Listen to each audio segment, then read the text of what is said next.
Hello all, welcome to Esha vlogs. ఇవాళైతే జన్మాష్టమి రోజు మేము కృష్ణుణ్ణి ఇంటికి ఎలా ఆహ్వానించాము, ఎలా పూజ చేసుకున్నామన్నది చిన్న వ్లాగ్లో చూపిస్తాను. ఫస్ట్ అయితే పాదాలు వేసేసుకొని కృష్ణుణ్ణి ఇంట్లోకి ఆహ్వానించాము. తరువాత అయితే చిన్ని కృష్ణుడికి పంచామృత స్నానం చేపించాము. పంచామృత స్నానం తర్వాత శుద్ధోదక స్నానం అంటే నార్మల్ వాటర్తో కూడా స్నానం చేయించాలి. నీట్గా స్నానం అయిపోయిన తర్వాత కృష్ణుణ్ణి తుడిచేసి మంచిగా గంధం బొట్లు పెట్టుకున్నాను. గంధం బొట్టు అన్నది శ్రీకృష్ణుడికి చాలా ఇష్టం కాబట్టి ఆ రోజు మేము కూడా చిన్నగా నామాలనేవి పెట్టుకుంటాము. తర్వాత కృష్ణుడికి పీఠం అయితే రెడీ చేసుకుంటున్నాను. ఇక్కడ నేను చిన్న పీట తీసుకొని దాని మీద అయితే పసుపు రాసుకుంటున్నాను. పసుపు రాసి దానికి కుంకుమ బొట్లు అయితే పెట్టుకోవాలి. మీరు కుంకుమ బొట్లు 3 పక్కలైనా పెట్టుకోవచ్చు, లేదా కృష్ణుడిని ఎక్కడైతే నిలబెడతారో ముందు పక్కకి అక్కడైనా పెట్టుకోవచ్చు. నీట్గా కుంకుమ బొట్లు అనేవి పెట్టేసుకొని పీఠం మీద బియ్యపు పిండితో అయితే ముగ్గు పెట్టుకుంటున్నాను. మీరు వెనక ఉన్న పీఠం చూసినట్టయితే నేను జనరల్గా రోజు పెట్టుకునే నిత్య దీపారాధనలో నేను పెట్టుకునే పీటలు అవి.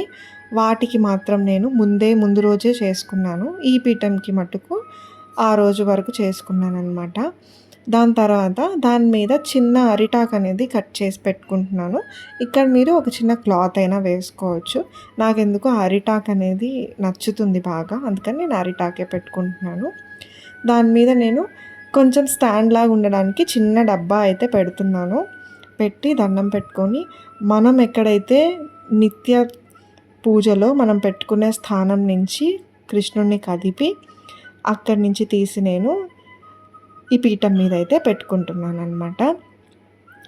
ఇంకా తర్వాత చిన్నగా ఇంకా కృష్ణుడికి ఇష్టమైన పూలు, రకరకాల పూలతో మీరైతే అలంకరించుకోవచ్చు.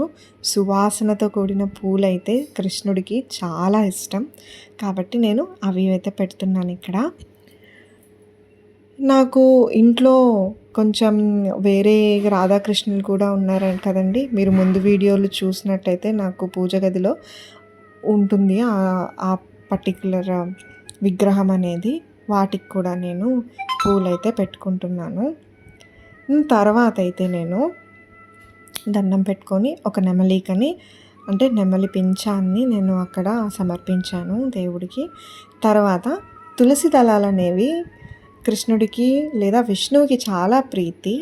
తులసితో మనం ఏది చేసినా ఆయనకి ఎంతో ఇష్టం కాబట్టి కొన్ని తులసి ఆకులు కూడా నేను కోసి పెట్టుకున్నాను ముందే. వాటిల్ని కృష్ణుడికి సమర్పించుకుంటున్నాను అన్నమాట. మీరు ఈ తులసి దళాలతో కూడా అర్చన చేయొచ్చు. చాలా ఇష్టం ఆయనకి కాబట్టి ఆయన త్వరగా స్పందిస్తాడు తులసి దళాలతో అర్చించిన పూజకైతే. నేను అవి పెట్టుకొని ముందు ఆయన్ని నమస్కరించుకొని ఆహ్వానించాను. ఆవాహన అయిపోయిన తర్వాత అయితే నేను కృష్ణుడికి ఆచమనీయం సమర్పిస్తున్నాను.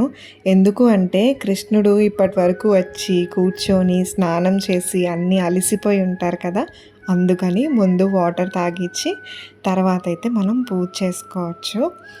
ఇక్కడ నేను సింపుల్గా కృష్ణుడు అష్టకం చదువుకున్నాను, ఆ శ్లోక రూపంలో చేసుకున్నాను. తర్వాత నేను ధూపం అనేది వేస్తున్నాను. ఈ ధూపం కూడా గోపంచతో చేసిన ధూపం అండి. స్పెసిఫిక్గా నేను కృష్ణుడికి తెప్పిస్తాను ఇవి. అలాగే దీపం అనేది చూపిస్తున్నాను. ధూపదీపం అయిపోయిన తర్వాత ఇంకేముంటుంది, నైవేద్యంలో అయితే నేను 9 రకాల నైవేద్యాలు చేశాను. ఇవి చాలా సింపుల్గా చేసుకోవచ్చు. ఇది కూడా నేను ఒక వీడియో తీసి పెడతాను ఎలా చేశానన్నది. ఇందులో నేనేం పెడుతున్నానంటే పరమాన్నం, దద్దోజనం, అటుకులు, శొంఠి పొడి, అలాగే కొబ్బరికాయ పళ్ళు, పెరుగు, వెన్న, వడలు, పులిహోర ఇవన్నీ అయితే నేను కృష్ణుడికి సమర్పించి పూజ చేసుకున్నాను. మీకు ఎలా అనిపించింది ఈ వ్లాగ్? మీ కృష్ణాష్టమి ఎలా జరుపుకున్నారో నాకు కింద కామెంట్ సెక్షన్లో కామెంట్ చేయండి. అలాగే ఈ వీడియోని లైక్, షేర్ అండ్ సబ్స్క్రైబ్ చేయండి.